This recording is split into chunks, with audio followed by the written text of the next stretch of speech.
بسم اللہ الرحمن الرحیم۔ حضرت عمر رضی اللہ تعالیٰ عنہ کی ایک سوار آدمی پر نظر پڑی جو تیزی سے چلا آ رہا تھا۔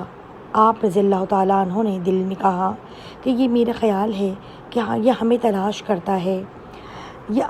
اتنے میں وہ آدمی آیا تو دیکھا کہ وہ رو رہا ہے۔ حضرت عمر رضی اللہ تعالیٰ عنہ نے پوچھا، تمہیں کیا ہوا ہے؟ اگر مقروض ہو تو ہم تمہاری اعانت کر دیتے ہیں، اور اگر کسی سے خوفزدہ ہو تو ہم پناہ دے دیتے ہیں، لیکن اگر تو کسی شخص کو قتل کر کے آیا ہے تو پھر تجھے بدلے میں بھی قتل کیا جائے گا، اور اگر تو ان لوگوں کے ساتھ رہنا پسند نہیں کرتا تو ہم تجھے کسی اور علاقے میں منتقل کر دیتے ہیں۔ اس آدمی نے کہا کہ میں نے شراب نوشی کی، میں بنو تمیم کا ایک فرد ہوں، اور ابو موسیٰ رضی اللہ تعالیٰ عنہ نے مجھے کوڑے لگائے ہیں، میرا منہ کالا کر کے لوگوں میں پھرایا ہے، اور ابو موسیٰ رضی اللہ تعالیٰ عنہ نے لوگوں سے کہا ہے کہ وہ اس آدمی کے ساتھ نہ کھائیں اور نہ بیٹھیں۔ میرے دل میں آیا کہ 3 کاموں میں سے ایک کام کر گزروں، یا تو تلوار کا انتظام کر کے ابو موسیٰ رضی اللہ تعالیٰ عنہ کی خبر لوں اور ان کو اس تلوار سے ماروں، یا آپ رضی اللہ تعالیٰ عنہ کے پاس حاضر ہو جاؤں اور آپ مجھے شام بھیج دیں، کیونکہ شام کے لوگ مجھے نہیں پہچانتے، اور یا پھر میں دشمنوں کے پاس چلا جاؤں اور ان کے ساتھ شامل ہو کر کھاؤں اور پیوں۔ حضرت عمر رضی اللہ تعالیٰ عنہ نے فرمایا، مجھے تمہارے اس عمل سے خوشی نہیں ہوئی، میں خود زمانہ جاہلیت میں حرمت سے قبل تمام لوگوں سے زیادہ پیتا تھا، اور یہ زنا کی طرح نہیں ہے۔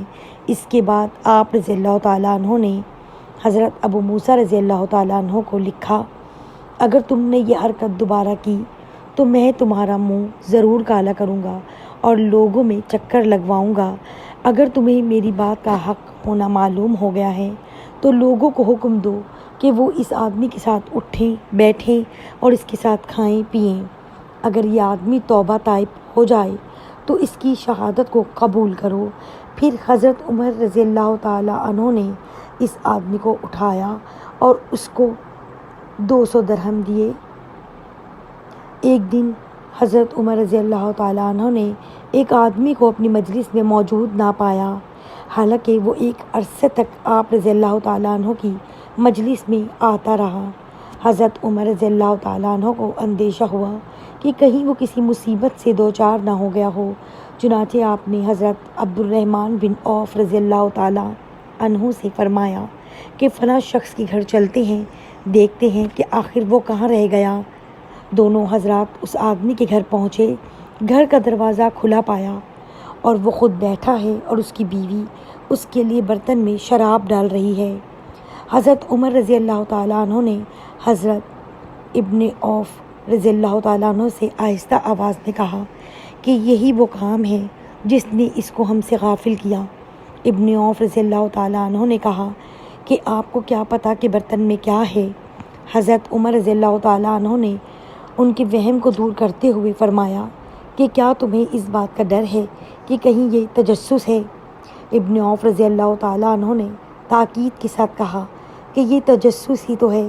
حضرت عمر رضی اللہ تعالیٰ عنہ نے کہا کہ پھر اس سے توبہ کی کیا صورت ہے؟ ابن عوف رضی اللہ تعالیٰ عنہ نے کہا کہ اس چیز سے آپ